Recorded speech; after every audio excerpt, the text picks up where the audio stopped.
Pois bem, dando continuidade à nossa aula sobre leitura e manipulação de dados, eu queria fechar essa videoaula aqui com um exemplo de manipulação de objetos. Eu vou explicar o que é esse exemplo para vocês. Então, falei sobre importação de dados, falei sobre manipulação e eu queria mostrar para vocês um exemplo. Então, esse exemplo passa por uma espécie de árvore que é comum em florestas do Brasil quase que inteiro, então ocorre na Amazônia e na Mata Atlântica, e que se chama Guapira opposita.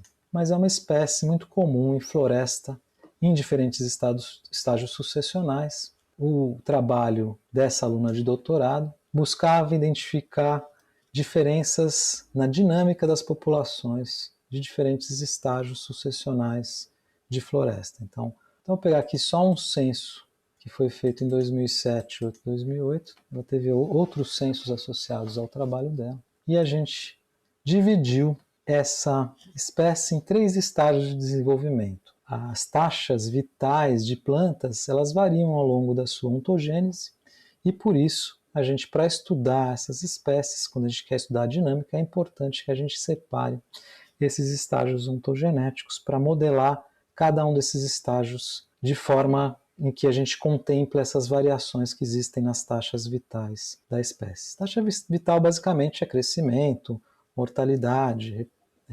sobrevivência e reprodução. Então a pergunta associada a esse trabalho é se a regeneração da guapira é afetada pelo estágio sucessional da floresta, ou seja, se diferentes estágios sucessionais têm dinâmicas diferentes. Então nós podemos estudar a dinâmica de populações estruturadas com algo que é chamado de matrizes de transição. Então a gente separa as plantas em diferentes estágios sucessionais e a gente modela a dinâmica populacional a partir da permanência dos indivíduos no mesmo estágio ou das transições que acontecem de um estágio. Então essa planta aqui, por exemplo, ela foi separada em quatro estágios. Nesses 4 estágios você tem diferentes probabilidades de permanências e transições de estágio. E além disso, a gente tem também algo que é chamada de fecundidade, que é o quanto os indivíduos adultos ou juvenis ou jovens, eles contribuem com o número de indivíduos para a primeira fase do ciclo de vida dessa espécie. Tá? Então aqui essa, por exemplo, a fase, você já não tem contribuições para a reprodução. Nesse caso aqui, provavelmente há uma fase de senescência, onde você já não se reproduz mais. Então isso aqui é a estruturação das informações que estão aqui associadas a essas probabilidades e fecundidade, e a gente pode juntar isso de uma forma muito eficiente, né, e sintética, que são as matrizes da álgebra linear. Então essa aqui é a forma da gente estruturar essas matrizes. Isso aqui significa que você tem, por exemplo, a permanência, né, da fase 2. Isso aqui é a transição ou crescimento da fase 2 para a fase 3 desses ciclos que estão aqui, desses estágios. Então a gente faz essa estruturação dessa informação dessa forma e com isso nós conseguimos modelar a dinâmica populacional dessa espécie de uma forma muito eficiente. A primeira coisa que eu preciso ter em mãos é os dados que vieram de campo, de observações em campo, e que me permita calcular essas transições e essas fecundidades que estão aqui. Tá? Então essas permanências e esses crescimentos que estão aqui. Então eu vou ler aqui a informação que a gente tem nesse arquivo. Estou chamando o objeto no R de igual. Estou usando aqui meu padrão, separado por tabulação, e o header. Na época eu usava o as is igual a true, agora não é mais necessário. Mas vamos lá, lemos. O que nós fazemos em seguida é ver a estrutura. A gente tem aqui as informações que são importantes desse inventário que foi feito em 2008 e 2007. E a gente tem algo aqui que é o tamanho, mas o que é importante para a gente é que é essa classificação de classes. Então a gente tem 3 classes classificadas para cada um dos indivíduos que fizeram parte desse inventário nessas florestas. E temos também algo que é a floresta, que nada mais é que o estágio sucessional da amostra que a gente fez para essas populações, né? Então, são diferentes estágios sucessionais de floresta. Então, a cada planta que a gente tem, você tem uma classificação também da floresta onde ela estava. Vamos ver quantas florestas nós temos. Nós temos dois tipos de nível de floresta. Então, a gente tem tardias e temos iniciais. Isso aqui são os níveis que a gente tem da floresta. Se eu pedir para fazer uma tabulação desses níveis, a gente tem 1.200, quase 1.300 observações de árvores nas florestas iniciais e mais de 900 nas florestas tardias. Então, são indivíduos que foram inventariados. Tá?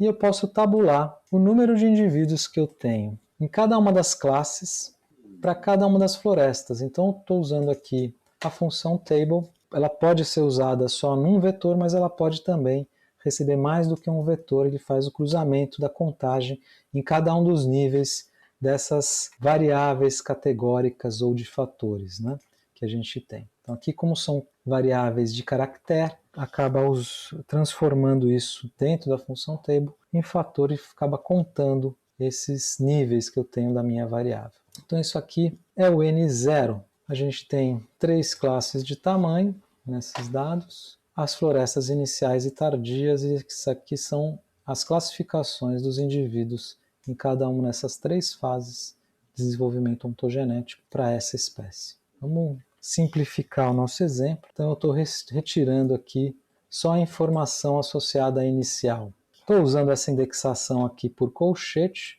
Aqui eu estou fazendo um outro table, usando as informações que vêm do vetor de classes, da classificação dos indivíduos de 2007, a classificação dos indivíduos de 2008 e a classificação das florestas. Isso vai me dar um objeto que tem 3 dimensões, inicial e tardia, são as colunas, que são as classes em 2008, as linhas que são as classes em 2007, e aqui a gente tem as florestas. Tudo bem? Isso aqui é um array, na realidade. Então o table também constrói coisas com mais do que uma dimensão.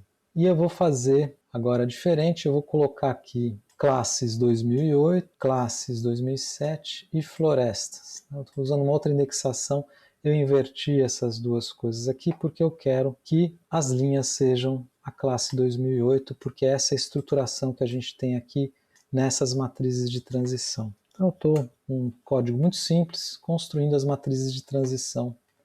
Aqui eu tenho 2 matrizes de transição que foram construídas, uma para as iniciais e outra para as florestas tardias, mas eu não quero ambas, eu quero só uma. Estou aqui indexando esse objeto que foi montado pelo table, tirando só a matriz de transição inicial. Então eu estou trabalhando aqui com a matriz de transição inicial.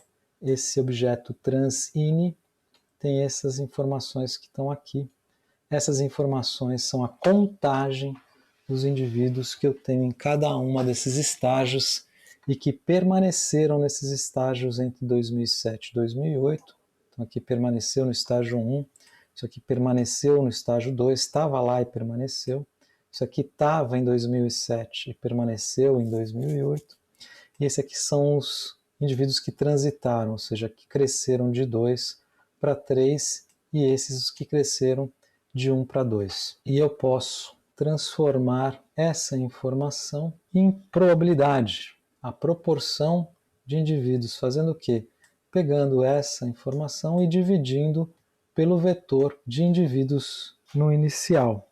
Então, se eu dividir cada uma dessas colunas por esses valores que estão aqui, eu tenho a proporção de indivíduos que permaneceram ou que transitaram, que é essa probabilidade que a gente tem na matriz de transição. Agora eu tenho a probabilidade estimada a partir dos dados que eu tenho, que eu coletei em campo, de você permanecer em 1, transitar de 1 para 2, permanecer em 2, transitar de 2 para 3 e permanecer em 3. E aqui só falta para completar a minha matriz de transição a fecundidade. Então eu preciso saber quantos indivíduos foram recrutados, ou seja, que apareceram em 2008 na primeira fase, na classe 1, que vieram do número de indivíduos que estão lá na classe 3. Então, a proporção que apareceu em função do que tinha na classe 3. Essa é a fecundidade.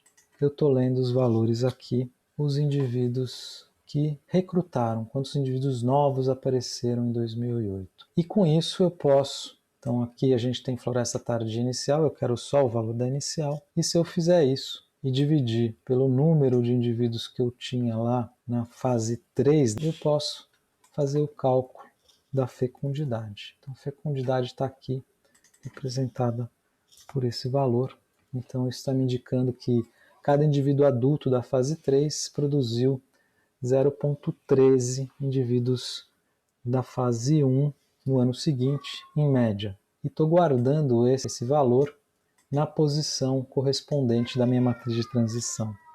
Na primeira linha, terceira coluna, e agora a nossa matriz de transição está completa. E eu posso fazer uma coisa muito interessante com essa matriz de transição, que está aqui, que é multiplicar essa matriz de transição pelo vetor de contagens iniciais que eu tinha para cada uma das classes ontogenéticas dessa espécie.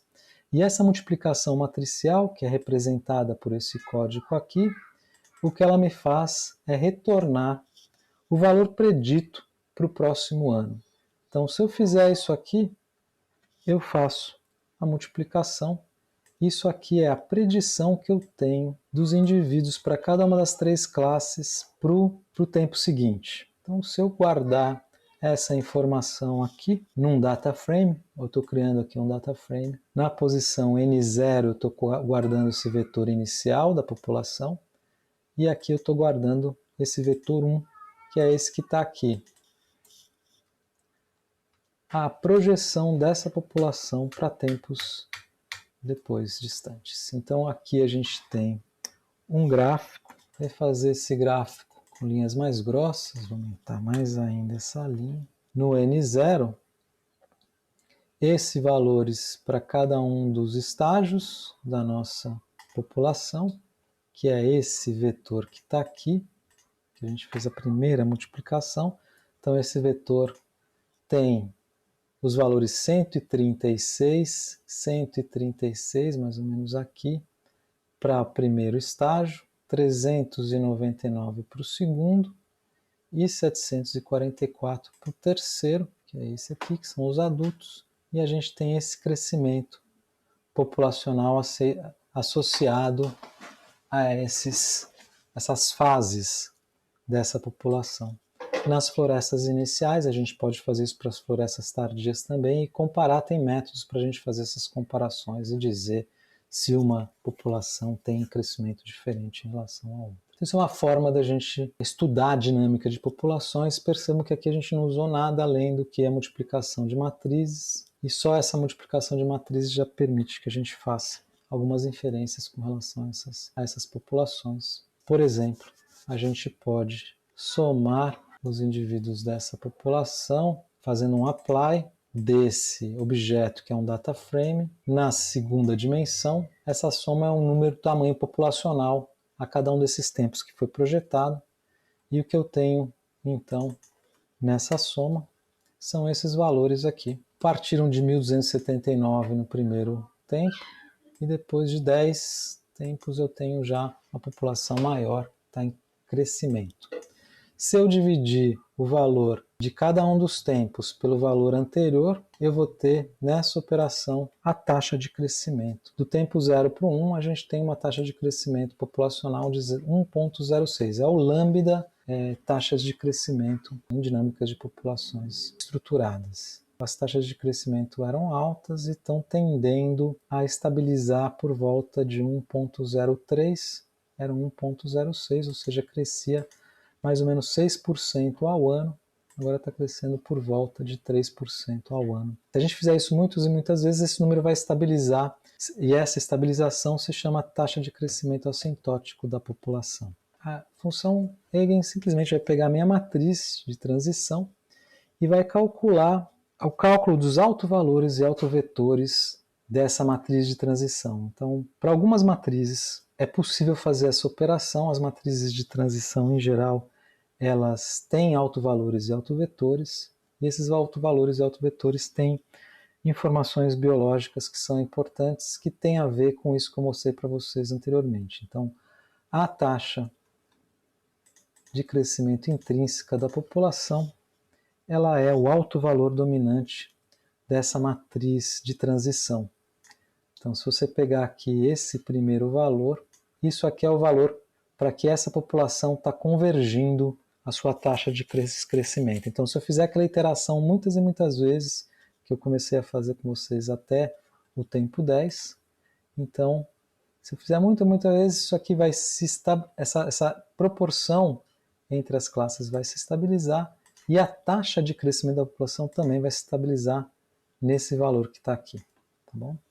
Mais ou menos 2,5% a cada ano essa população está crescendo. Uma outra coisa é que o autovetor na posição 1, que é esse autovetor que está aqui, se eu dividir pela soma desses valores que estão aqui, ele vai me retornar uma proporção de valores. Essa proporção é o que eu espero de proporção para cada uma das classes quando eu atingir essa estabilização da taxa de crescimento nessa população. Então a gente vai ter 20% de indivíduos na primeira classe, 41% na segunda e 38% na terceira classe de indivíduos dentro dessa população. E essa proporção tende-se a estabilizar. Isso é a proporção de classes estáveis da população, tá bom? Se a gente ver na nossa simulação, esses valores estão se aproximando a esses valores que eu apresentei para vocês, né? Então, 20, 40 e 37, 20, 34, 43. Então, se a gente continuar essas iterações, isso vai acontecer. E percebam que eu precisei apenas da matriz de transição para extrair essas informações sobre essa população.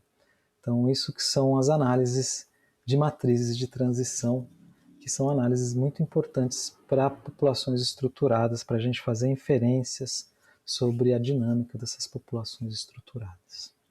Pois bem, como vocês podem ver, aqui já está escuro, e a gente vai encerrar então a nossa videoaula sobre manipulação de dados. Eu queria mostrar esses exemplos para vocês. Até mais e até a próxima videoaula.